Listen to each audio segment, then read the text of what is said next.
किबितोवरून मस्तपैकी flag of झालेला आहे. खूप सारे चढ उतार इथं आहे आणि हा अशी पाऊस पडल्यामुळे चिखलाची सगळी राबडी झाली. सगळीकडे चिखल चिखल आहे. ॲक्च्युली लक्षात येत नाही. बाईक 2-3 वेळा चांगली स्पीड झाली, त्यामुळे चालताना आम्ही बाईकवरनं नेहमी प्रेफर करतो की बाईकवरनं उतरून आम्ही बाईक आपली पुढे नेतो. खूप सारं रोलिंग आहे, थोडासा वेळ लागतो पण ठीक आहे. Yes, we can do it. आम्ही राईड सुरू तर केले, साधारण 10 किलोमीटर झाले आहे, पण आत्ता थोडंसं उजडायला लागलं.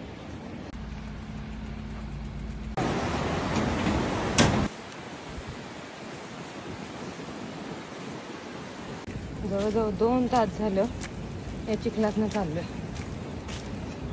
जरा वाटतं लवकर चांगला रस्ता येईल तर परत हा असा चिखल चालू होतो.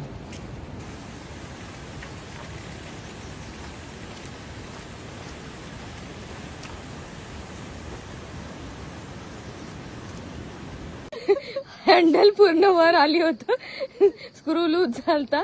उताराला काय गाडी आपली थांबत नव्हती. नशीब लक्षात आलं ती 2 शिंग वर आली होती, ती टाईट करते आता मीरा. हे आहे बांबू. कोळे जे बांबू असतात ते उपडून घेतलेले आहेत, वरचं हिरवं साल काढलेलं आहे आणि मग त्याच्या अशा या स्ट्रिप्स काढायच्या. मधला पार्ट काढून टाकायचा आहे गाभ्यातला आणि वरच्या पार्टच्या अशा स्ट्रिप्स काढायच्या शेवयासारख्या आणि त्या कट करायच्या. छान आहे. हे असं चाकून कट करायचं आणि याची भाजी किंवा आमटी करायची. Lot of bad road, but I think we came around 2:13 and start of day 4.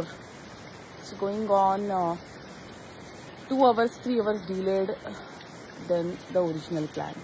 मोठा धबधबा आहे आणि हे सगळं पाणी आहे, त्याच्यातून आम्ही टँडम काढत आलो.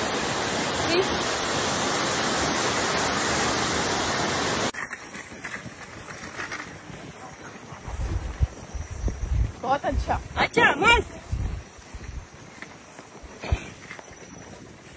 आज परशुराम कुंडला जायचंय आणि जवळजवळ ते 50 किलोमीटर आहे आणि अख्खा 50 किलोमीटरचा रोड हा असा खराब आहे.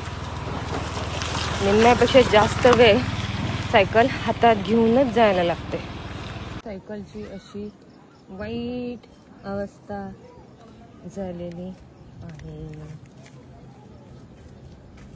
हे बघा, काय खरं नाही.